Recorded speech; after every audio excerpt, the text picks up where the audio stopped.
Assalamu alaikum and welcome back to IBF Iqra Book Festival 2022. If you are joining us, you can join us live on RR365 Facebook page or the YouTube channel as well.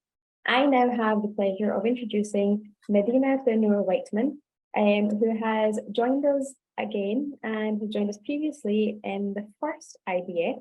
Medina is based in Granada, Spain.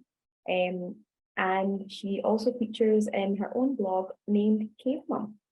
Assalamu alaikum, everybody. Welcome back. It's a great pleasure for me to be here at the 2022 Iqra Book Festival, and especially my pleasure to be able to interview one of my literary heroines. She's really one of my favorite writers, Leila Aboulela. So I have many questions for Leila, and we will have time for a quick Q&A at the end. So do put your questions in the Q&A chat box.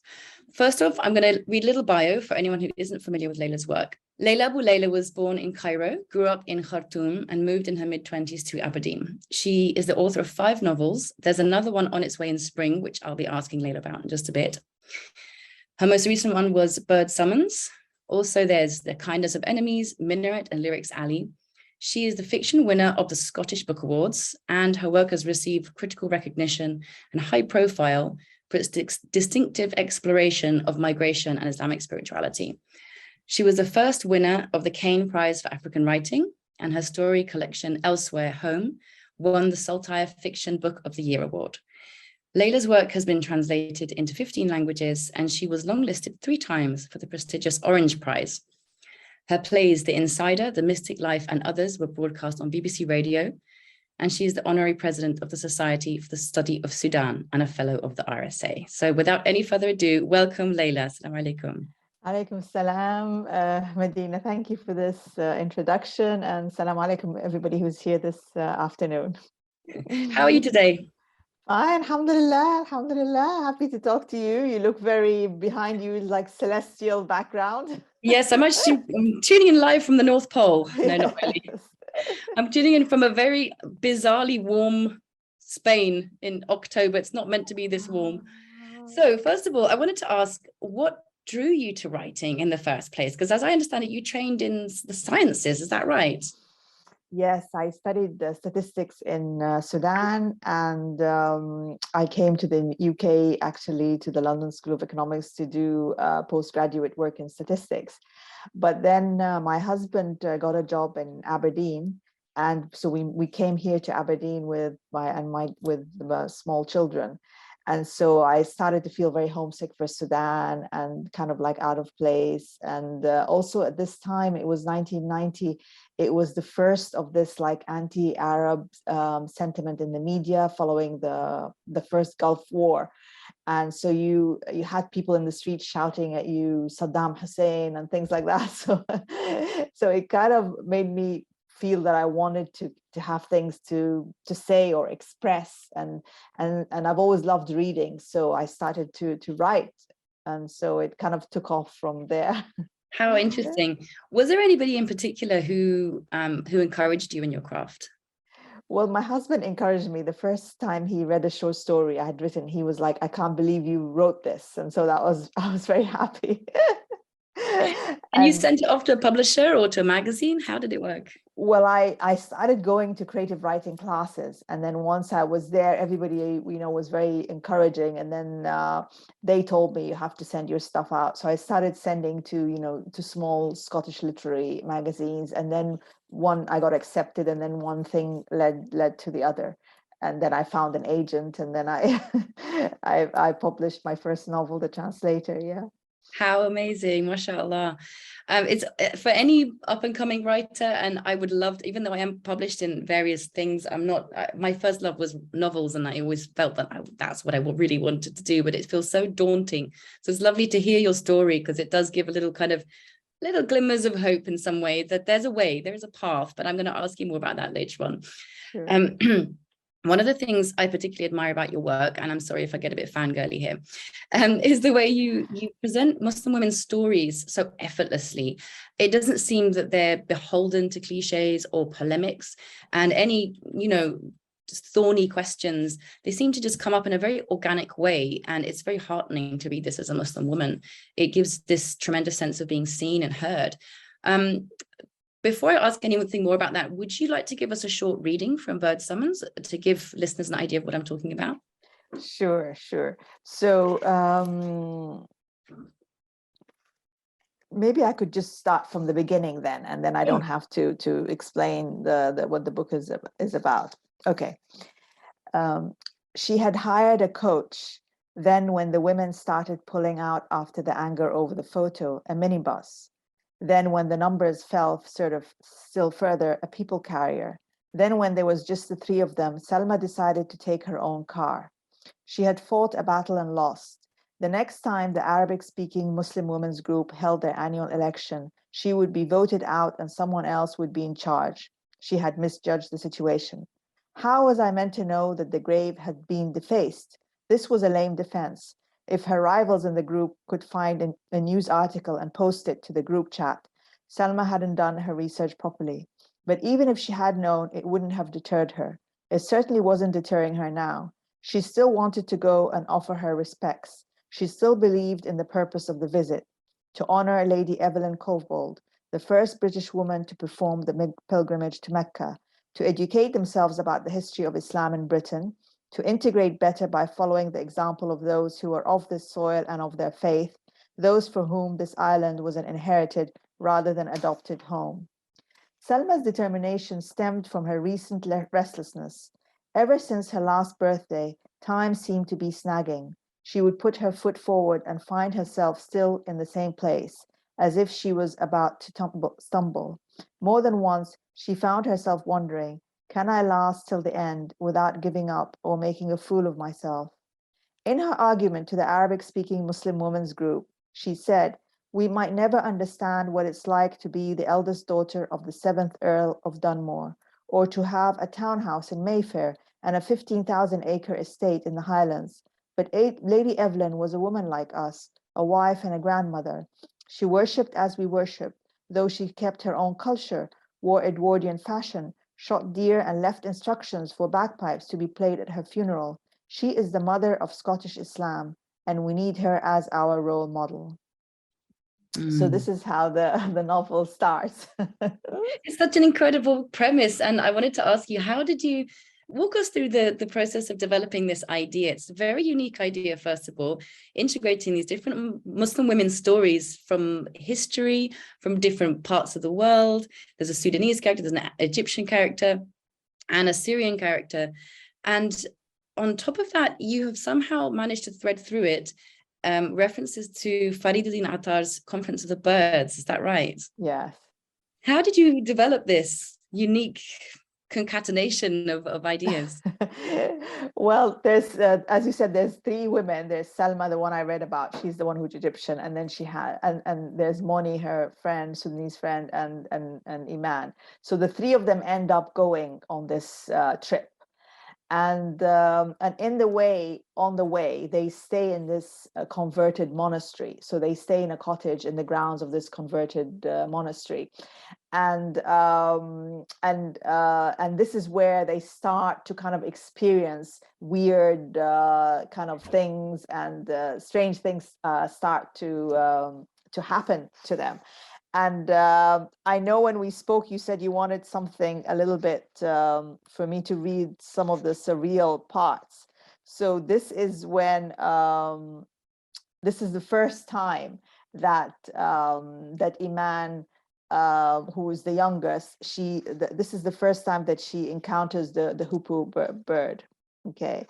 So later, lying in her narrow bed underneath the open window, Iman could see the night sky. It would never be completely dark. They were too far north for that. Instead, pink twilight glowed over the western horizon. There were clouds that looked round and full like candy cloths, and ones that were as flat as milk stains. Low streaks of light touched the ground, as if there would never be a deep, dark night. In the east, there was a crescent, low, orange, and perfect. The stars were distant, much more distant than she could remember it seeing before. Her ears caught the sound of wings, a rustle of movement, sounds that were at first gentle but then became distinct. Through the window, a shy creature hesitated, asked permission to come in and speak to her. I am dreaming, she thought. I am dreaming, and this is a good dream. The creature was a bird, but it belonged to the night. The creature could be a bat, but it had feathers. It spoke a language that she could understand. It knew her from long ago. It had traveled with her all those miles, never left her side, was always there, but only here in this special place could it make itself known. Yet it was not entirely visible. Not exactly, for when she looked at it directly, it disappeared. She had to pretend she was looking in another direction, or at something else for the orange, black, and white to materialize again. But this was not a problem. Iman wanted to listen to it and talk to it more than she wanted to look at it. The creature had a name, Hupu, it said, named after the bird in the Quran. You are too big for a Hupu, said Iman. You are fat. She was not afraid to tease it. And then, and then the Hupu starts to speak to her and tell her stories, and so we have this kind of like magical element entering the story, while at the same time the three women, they're quarreling with each other, they have issues, and then they're going all the way to visit this graveside in the Highlands. Yeah. It's so cool. It kind of brings in a slightly sort of fantastical element, but yet it's somehow in keeping with the reference to Sufi poetry in some ways. And it's almost like a kind of natural mysticism, because not only are they following this path, this bird is sort of showing them into this mountain landscape, they're also almost leaving behind their ordinary selves, their urban selves, their homes, their marriages and divorces, and all of these different things that are kind of sort of less important all of a sudden. And it feels very symbolic. It feels like you've done a very unique thing to me. I don't know if there's other books out there like this, bridging the realism of their lives with this very symbolic journey, almost like the hero's journey, but it's women. And that's something very special to me. I wanted to ask, how much were you conscious of wanting to represent Muslim women, or is this something that just emerged really naturally out of who you are and the way that you're writing? It emerged naturally. I mean, I first had this image that came to my head of these three women in the car, and one of them was putting petrol in the car, and there was someone next to her and someone behind her, and I could see them very vividly. And so I started to think, well, the one who's driving must be kind of like the leader. The one sitting next to her would be the one closer to her. The one sitting in the back, maybe she's not so keen on this trip. And so it kind of started to go from that first image of the three women in the car. And then came the other things. Like the last thing actually was the Lady Evelyn. It's amazing because I wrote the whole first draft, and it had the Hupu, and it had the monastery, and it had all of these things. But then when I submitted it to my publishers, they felt that why are these women together? Why are they in this journey? It like they didn't have a purpose to it. And so so when it came to the second draft, then I added in the Lady Evelyn as a kind of a focus. So then the whole journey then had a focus.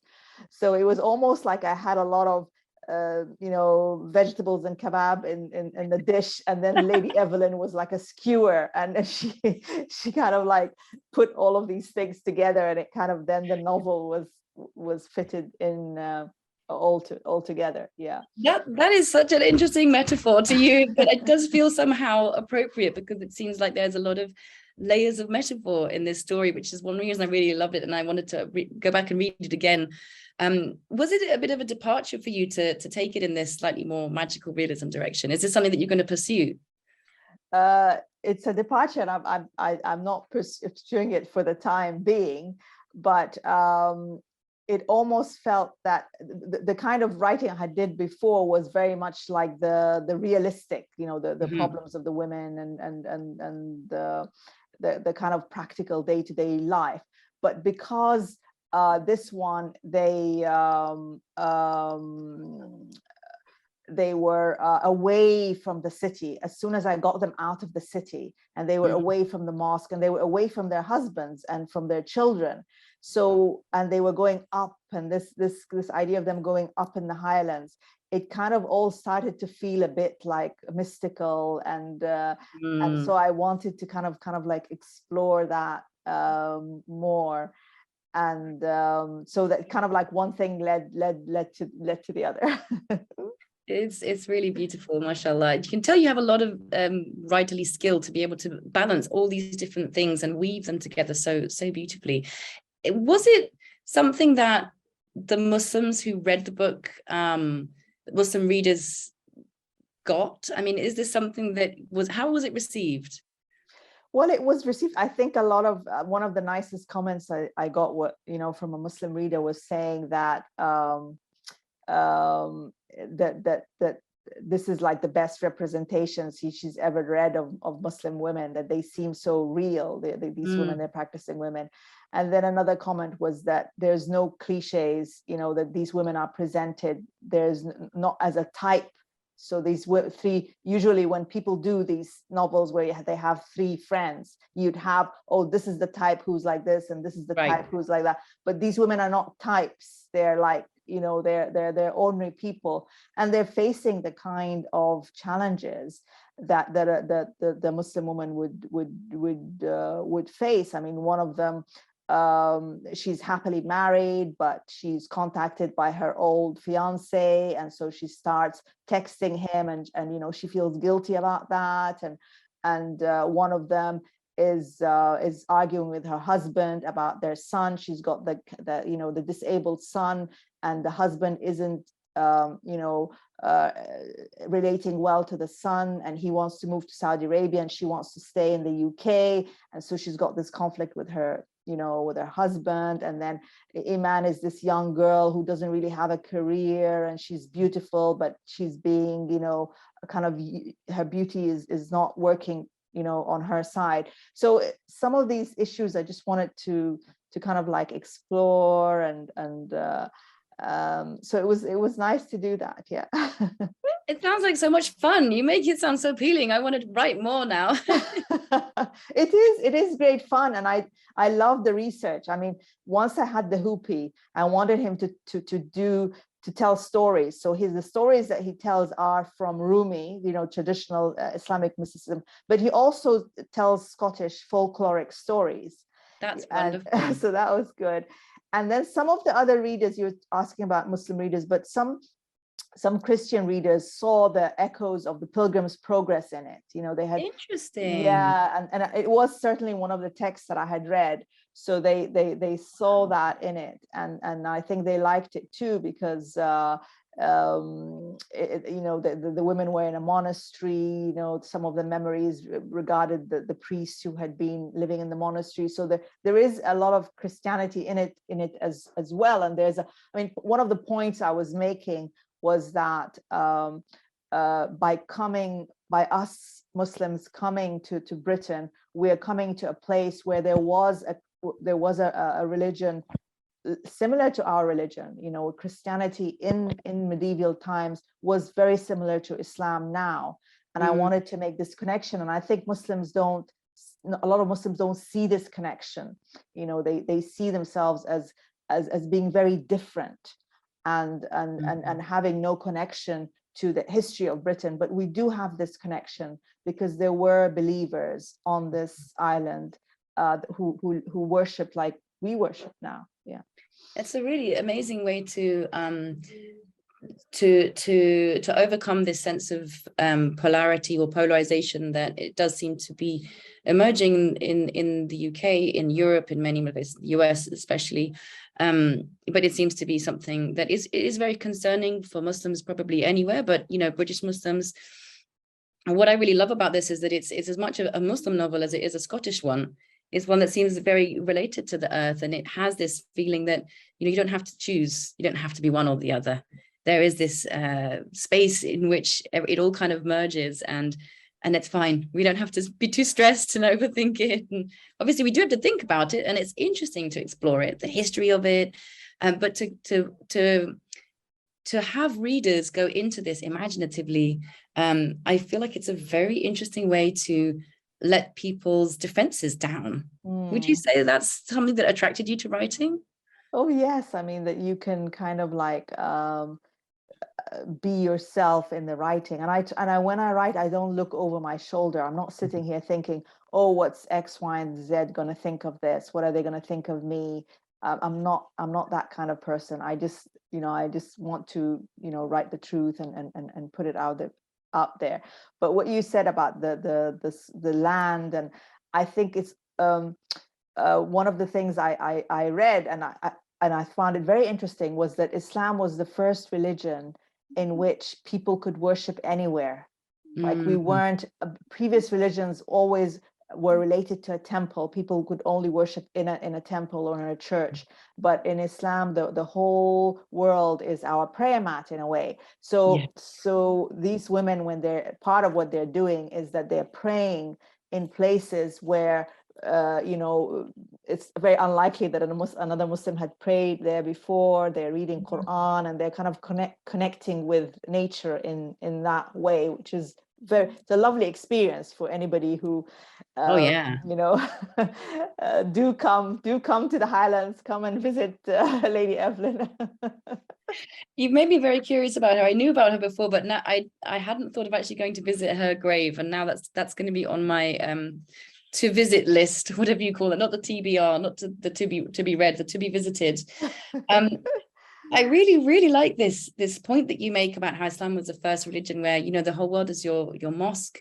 And I'm noticing more and more that there is almost a kind of an attraction or a resurgence towards a very sort of intuitive kind of Islam. And I almost wonder if this is like a reclamation of that, or a way of sort of signaling that this is also just part of Islam, that, it's a very natural path. Would you say? Yeah, I mean, this is what, we there's all the political quarrels, and there's all this thing, but what is keeping us going, and I've been in this country for almost 30 years, is the worship. I mean, it's Muslims worshiping that is keeping us basically Muslims. I mean, the time of year when Muslims get the most attention, and it's very nice and it's very positive, is in Ramadan, when we're fasting, and that's what gives the good impression. Nothing else we do is compares with that. So I feel that that's one of the things that that comes through with, or I try and get it to come through with the book, this idea of worship, and of worshiping anywhere. It's not that they're on holiday, they're no longer praying. They are, they are, of course, woven seamlessly. Yes. Yeah. SubhanAllah. I'm really fascinated by the way that you seem to manage to weave very seamlessly, very effortlessly, spiritual themes into your writing. It doesn't feel forced. It doesn't feel didactic. It does feel like it's just emerging out of, that's naturally what the story wants to say. I'm very curious though as to how you've managed to, it feels to me, one thing that I really admire, again, sorry, apologies for the fangirling, is that you've really broken through you've made it in the sort of broader literary world, which it feels like it's a huge achievement as a Muslim. Am I just exaggerating here? I mean, is the literature world actually much more open to us than I'm thinking? Because I feel like there's some kind of bias or white gaze that we have to contend with. I think it's open if we approach it from an organic position, rather than answering back. I think if you're defensive, then you've already put yourself in a corner, that you're always answering back, that you're always being defensive, that you're always saying, oh, but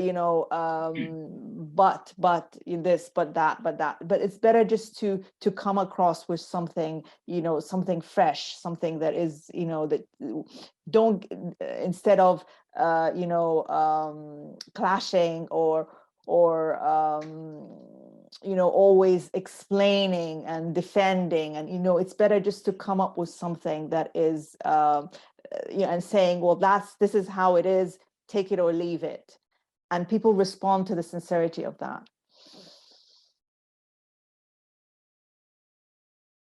You've been muted.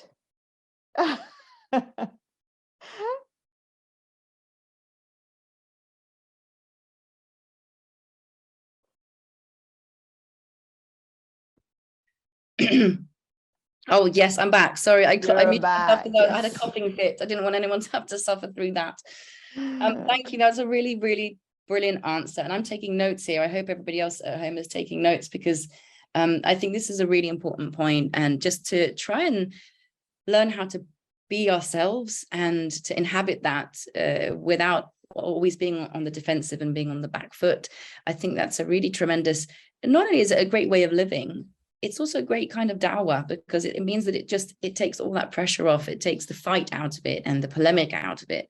And I think that's what's really interesting about your writing. You really get that sense that it's like, it's not that the polemics aren't there, but they're there in a way that is, one approaches quite naturally, as if you're having a conversation with a friend and things just come up and you discuss it and you look at the different sides, and then sometimes you come to some kind of conclusion about it, and sometimes you don't.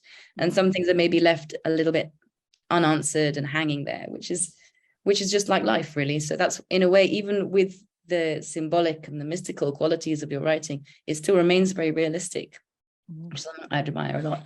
I apologize, my voice is getting a little bit disastrous, but I'm going to battle on.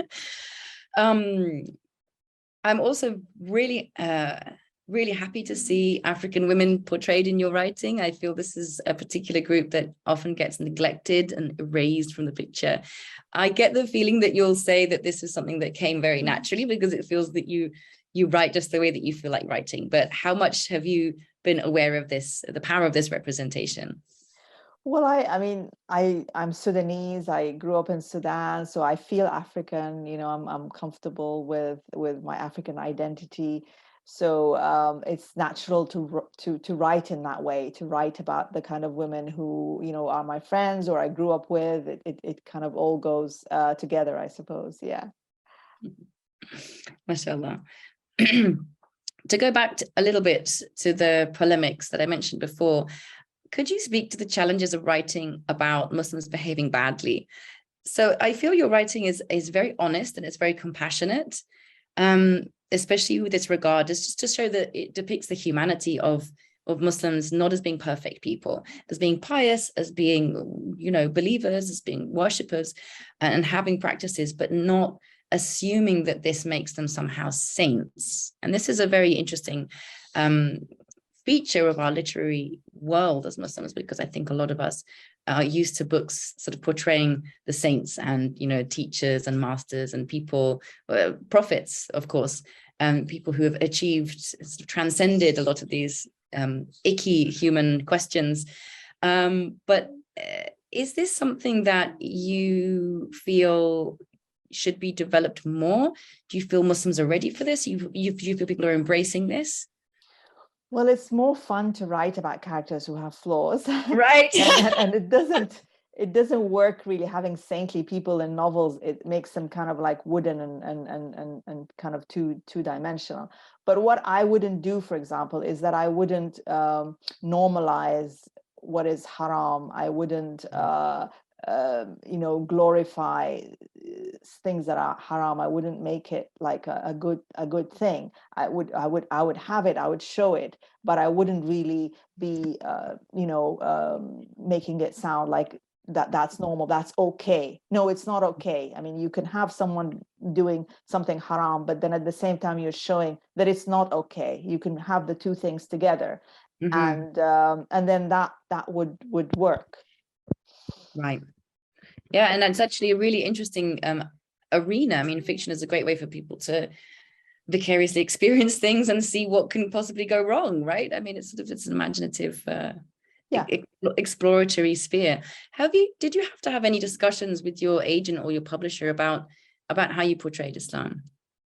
No, I never did. Not for a second. No. This was never ever an issue.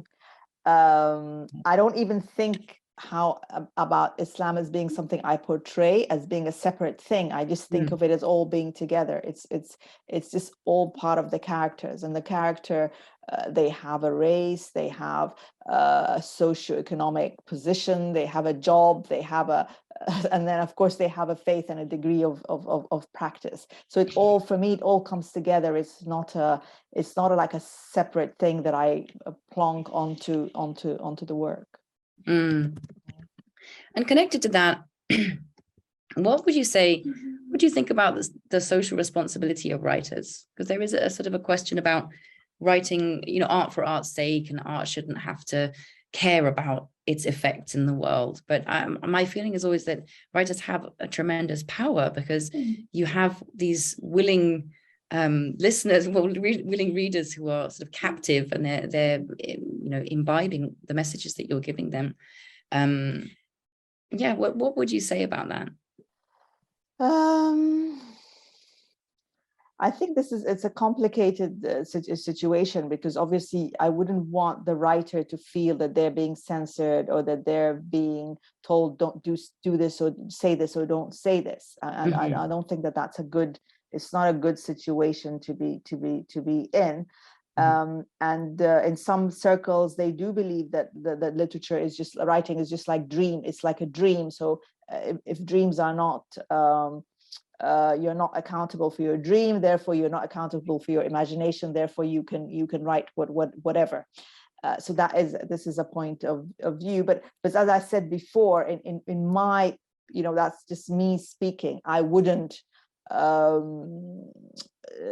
I'm careful not to normalize what is haram. So even though if my whatever my characters do and they're not perfect, I don't really, I wouldn't really go that far, you know.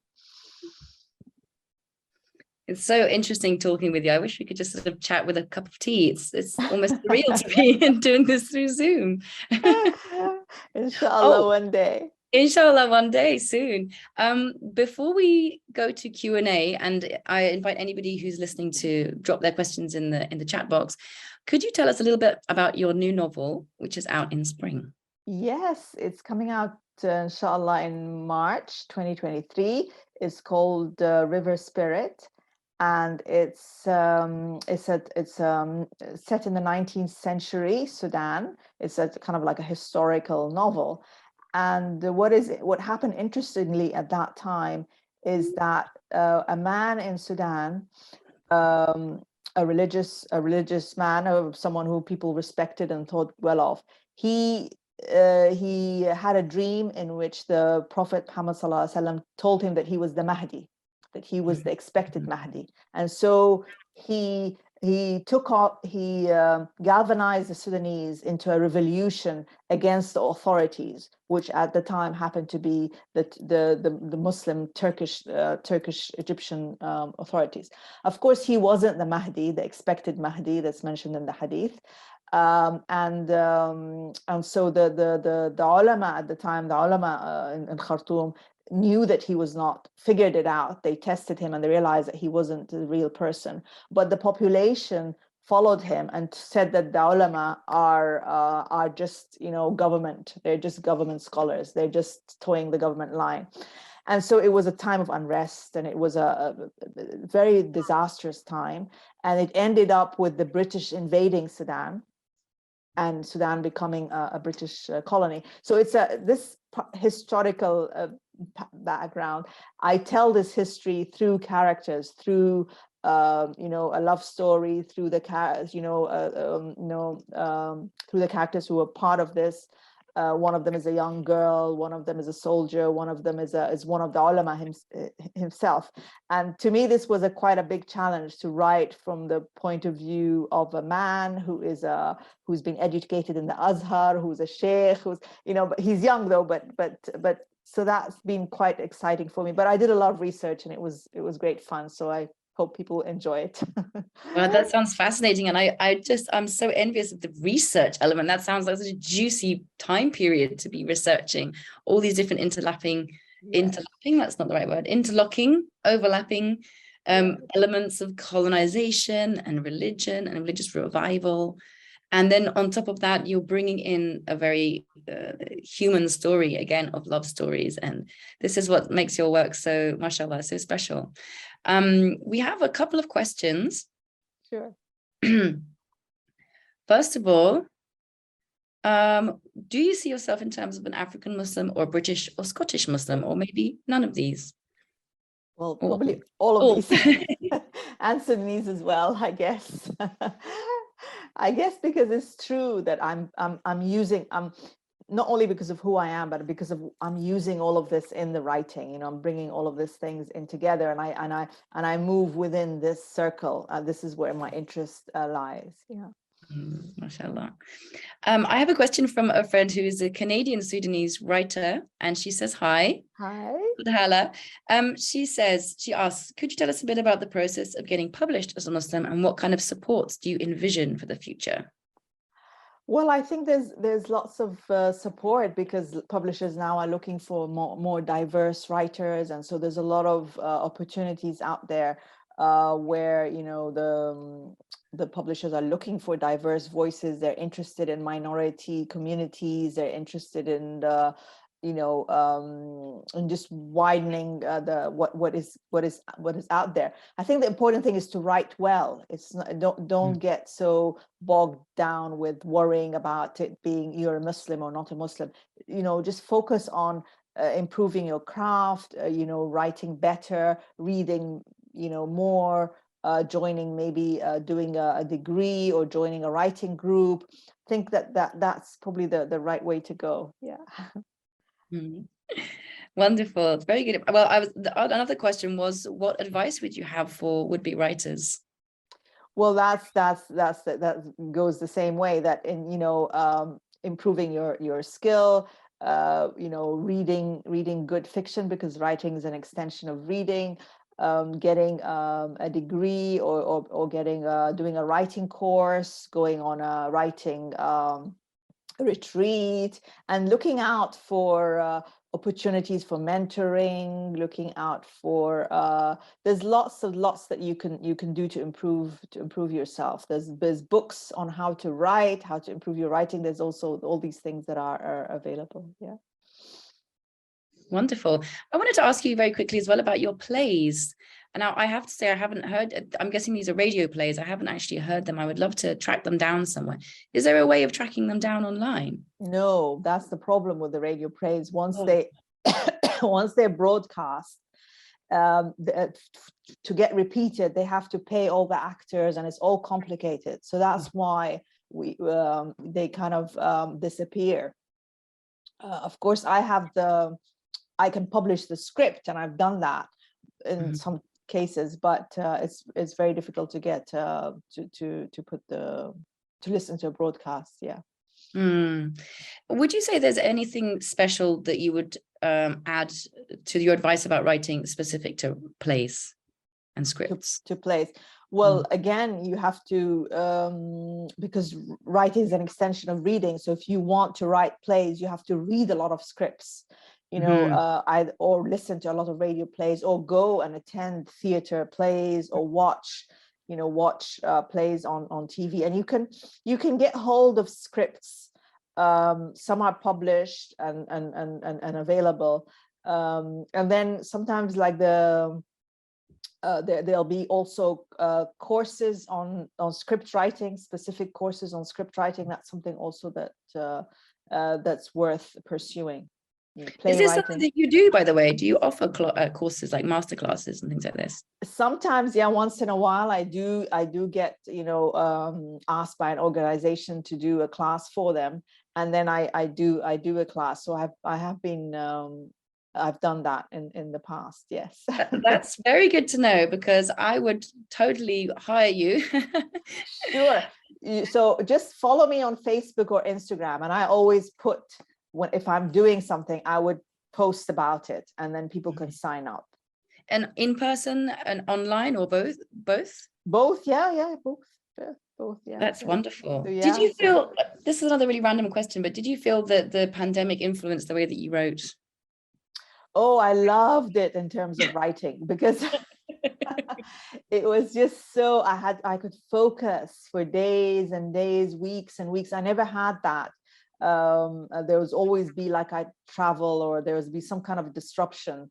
So just getting the time to do it was really great. So I wrote the first draft of River Spirit in the pandemic. So it was really enjoyable. Yeah.